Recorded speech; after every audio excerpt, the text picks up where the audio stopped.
Hey everybody, this is Mark Bozon. I'm here to give you guys the video review for Knight's Journey of Dreams for Nintendo Wii. Some games we come across here at IGN are pretty easy to rate. Knight's Journey of Dreams was not one of those. It's actually kind of tough to put a number on this one. And it has to do a ton because of the nostalgia factor that we're going to get. Obviously, for some hardcore gamers, Knights is going to be a sequel that you've been looking forward to for over a decade. Originally came out on Saturn. A lot of people have a lot of high hopes for this game, and a lot of them may not want to see the flaws that this game has, though there definitely are some. What you're going to end up seeing because of that, then, is a lot of hardcore people that may be a little bit more forgiving than most will be, and some newcomers that may or may not get pulled into this world the way that people did over a decade ago on Saturn. We're going to jump right into it, though, because there's a lot to talk about. For starters, Knights opens up the world a little bit more. It's more adventure-focused this time around. They kind of stray away from the traditional Knights gameplay, if you will. A lot of it was about analog control, flying through these kind of 2D worlds, which obviously you're going to see again. But it definitely opens the story up a little more. Some people may like it, some people may not. We happen to be on the side that doesn't quite enjoy it as much. The story follows Will and Helen. They're basically two kids that are each struggling with inner demons that are a lot alike. Will's dealing with a dad who seems to be away all the time. He used to hang out a bunch, and now he's, flying and doing trips, apparently. And on Helen's side, she kind of turned her back on her mom, which you can see in this opening CG clip here. And they're both kind of dealing with this, and their worries and all the stress of the day actually goes into the Knights world, Knightopia, and takes the form of nightmares, which they're going to have to battle quite literally here in the game.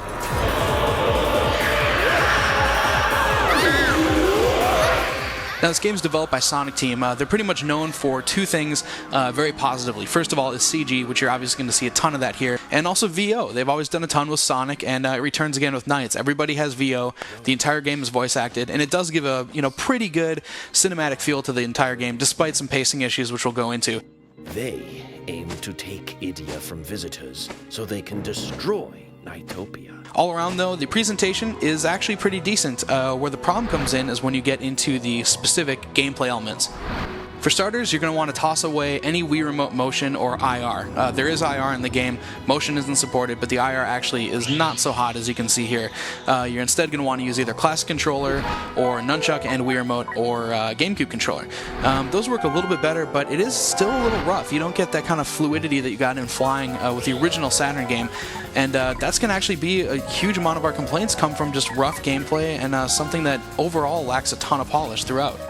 On top of that, you've also got all these alternate modes of play. There are things like Rocket Knights, which you can see here. He's boosting around in this roller coaster level.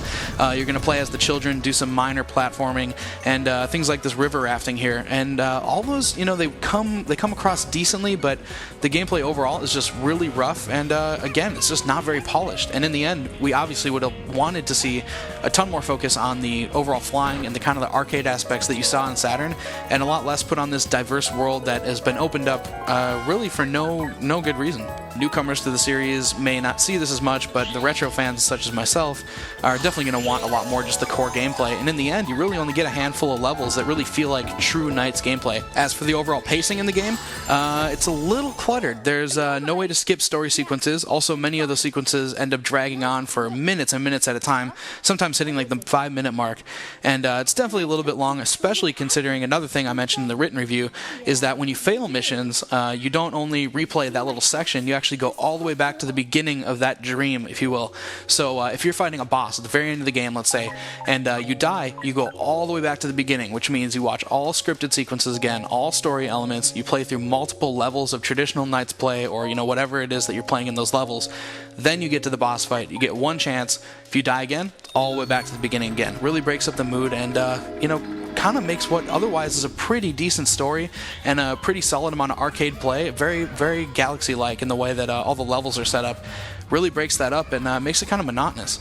I want to stress it again here too, now that you're actually watching the game, live in front of you here. The main gameplay can still be fun. It can be. It's very much like the old game, very reminiscent of it. But it's obviously a rushed effort. When you get the controller in your hand and you feel this different gameplay modes and all the different things you're trying to do, it definitely feels like they didn't quite get analog control right, which is really annoying. Both the Will and Helen story modes are also just a couple hours long, and the multiplayer basically boils down to racing, online and offline mode, because the battle mode is pretty weak. You're shooting these slow projectiles at fast-moving characters, so obviously you're not going to hit people very often. Aside from that, you've got a final product that just ends up feeling like it needed a bit more time and a bit more focus on the right areas, the ones that people wanted to play over and over again. As a final note on kind of the presentation here in this game, you get a lot of load times. I mean, obviously you're going to have some. It's a disk drive system, so you're going to have to load up things anyways. But when you retry, when you go back and do sections over and over again, if you die, things like that, you get these loads all the time. Also, what you're going to notice here, when the screen goes black, this is actually a load time before the main final levels, the final chunk of the game here. The music is playing in the background, but you've got nothing else that happens here, and it doesn't say loading. It doesn't show an animation like it normally does. And it honestly feels like the game is either broken or just stuttering up for some reason, and that's a really weird one. Really breaks up the flow a bit. Obviously, the entire game, though, isn't bad. I mean, there are high points to this game. There are reasons that hardcore gamers, retro gamers that love the original game are going to want to pick this one up again. And those actually come through great, which is why, again, just like Sonic, we want to see a sequel to Knights. First of all, the boss battles are great. We're going to show you a couple clips here. Not going to spoil anything, but they're really cool. A ton of great ideas. The game also uses a great mix of control modes. You can play with IR if you want to try it. It's very broken, but at least you can use Class Controller, GameCube Controller, and the default Nunchuck and Wii Remote. There is online and local play, so if you want to play racing, you can do it locally or online, and some neat ideas to the whole My Dream world. Also, as a final note, the music is extremely beautiful. The VO is kind of annoying at times. Some of the kids don't really come across very well, and there's some normalizing issues, but the music is beautiful. Orchestrated music, really, really wonderful to listen to. There are a few really strange tracks in there, but overall, pretty strong. So in the end, what you basically have is a nice game that falls exactly into our mid-6 category, which is what we rated it. It's a passable game. It's got some pretty sizable flaws, but for fans of the series, people that like Knights, you're still going to find a way to enjoy it as long as you're pretty forgiving on some of those faults that the game does have. Would we really consider this one a successful rebirth of the franchise in our eyes? Not quite. It's kind of like Sonic and the Secret Rings, where it's a good first step, and hopefully if they stick with it, if they make another Knights game, they'll focus on the things that really matter to the retro gamers, and will actually pull in new gamers with just straight up arcade, entertaining gameplay.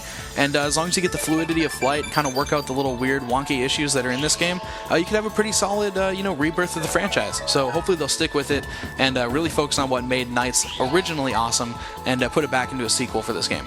For the full written review, check out IGN.com.